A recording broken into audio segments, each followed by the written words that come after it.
नमस्कार दोस्तों, SP birds Ranchi में आपके होस्ट और दोस्त सुरेंद्र की तरफ से आपके इस चैनल में बहुत बहुत स्वागत है। दोस्तों, बजीज से ब्रीडिंग लेने से पहले आपको कुछ बातों का ख्याल पहले से ही रखना होता है, जहां हमारे ज़्यादातर ब्रीडर्स भाई गलतियां कर जाते हैं। तो आज मैं आपको इन्हीं छोटी छोटी मिस्टेक्स के बारे में बताने वाला हूं, जहां आप शायद ध्यान ही नहीं देते। तो चलिए सबसे पहले हम बात कर लेते हैं केज की।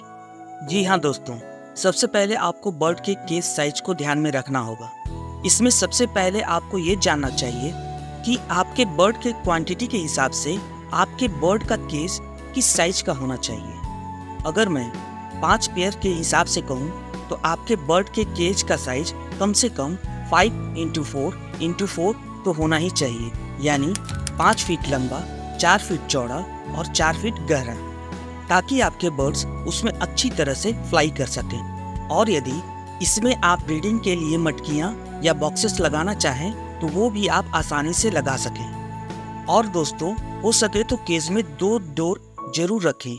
इससे आपको अपने बर्ड्स का दाना पानी और मटकियाँ लगाने और उतारने में काफ़ी मदद मिलेगी।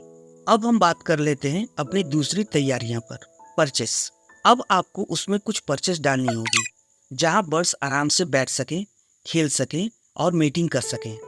दोस्तों, परचेस आप मार्केट से भी ला सकते हैं या फिर नीम जैसी डालियों को काट कर खुद ही घर में भी तैयार कर सकते हैं।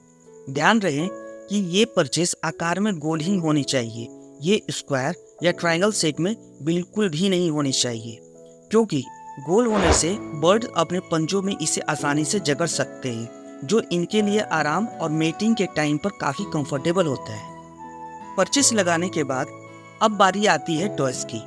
आप अपने बर्ड्स के केज में कुछ खिलौने भी रख सकते हैं, जो इनकी स्ट्रेस को दूर भगाने में काफ़ी हेल्प करते हैं। टॉय के रूप में आप हाथों से बनी सीढ़ियाँ भी दे सकते हैं। दोस्तों, टॉयज हमारे बजीज के लिए काफ़ी इम्पोर्टेंट होता है, खास करके मेल के लिए। वो भी तब जब फीमेल अंडों पर बैठी हो तो बेचारा मेल अकेला हो जाता है और उस वक्त उसका एकमात्र सहारा होता है ये टॉयज। और उसके बाद दोस्तों, आपको अपने बर्ड्स के केज में सीड एंड वाटर होल्डर रखना होगा। फूड के लिए आपको 2 बर्तन रखने होंगे, एक जिसमें सीड्स होंगे और दूसरा जिसमें आप उन्हें सॉफ्ट फूड प्रोवाइड करेंगे। और अब बारी आती है कैल्शियम ब्लॉक, मिनरल ब्लॉक या फिर कटल फिश बोन की। कैल्शियम ब्लॉक आप चाहें तो घर में भी तैयार कर सकते हैं या किसी भी पेट शॉप की दुकान से खरीद सकते हैं। दोस्तों, कैल्शियम ब्लॉक और कटल फिश बोन बर्ड में होने वाली कई तरह की बीमारियों और प्रॉब्लम्स को दूर करता है, जैसे एग बाइंडिंग, फीडिंग इश्यू, प्रॉन चिक इश्यू, इनफर्टाइल हो गई। अब हम बात कर लेते हैं अपने आने वाले मेहमान की। जी हाँ, अब हम बात कर लेते हैं बजीज की, जिनके लिए आपने इतनी सारी तैयारियां कर रखी हैं। अब आपको ब्रीडिंग के लिए ऐसे जोड़ी की तलाश करनी होगी जो हेल्दी हो, जो एडल्ट हो और सबसे इम्पोर्टेंट जिनका जोड़ा लगा हुआ हो, जो सीड एक्सचेंज कर रहे हो। इसका मतलब है कि उन दोनों बर्ड्स का जोड़ा लगा हुआ है। दोस्तों, जो बर्ड्स सीड एक्सचेंज कर रहे हैं, जो बर्ड्स चोंच से एक दूसरे को सहला रहे हो, इससे भी आप समझ सकते हैं कि उन दोनों बर्ड्स का जोड़ा लगा हुआ है। दोस्तों, एडल्ट कहने का मतलब जिनकी एज कम से कम 6 to 8 मंथ्स हो गई हो।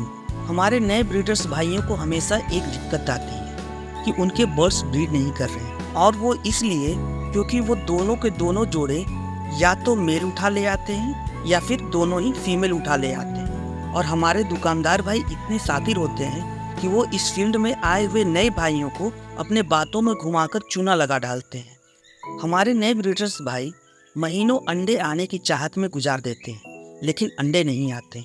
दोस्तों, मेल और फीमेल पहचानने का बहुत ही आसान तरीका मैंने अपने इस चैनल पर डाला हुआ है, आप चाहें तो उसे जाकर देख सकते हैं। दोस्तों, अब बारी आती है बर्ड्स की डाइट की। तो इनका डाइट ऐसा हो जिसमें इन्हें विटामिन्स, मिनरल्स और प्रोटीन अच्छे से मिल सके, क्योंकि ब्रीडिंग्स में इन तीनों का होना काफ़ी मायने रखता है।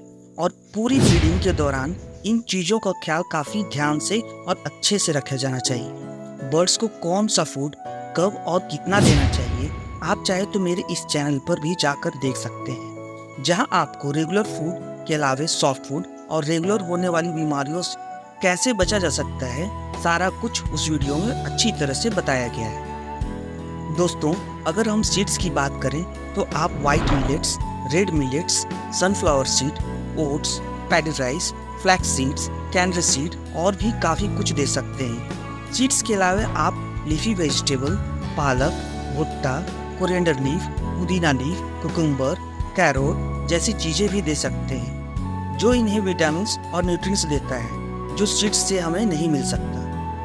ब्रीडिंग के दौरान या विंटर में दोस्तों, आप बर्ड्स को एग फूड भी दे सकते हैं। ये बर्ड्स को हीट में आने में काफ़ी मदद करता है। साथ ही vitamin B12, B2, vitamin A, vitamin B5 की कमी को भी भारी भांति पूरा कर देता है। और अब हम अंत में बात कर लेते हैं वाटर की। वाटर यानी पानी।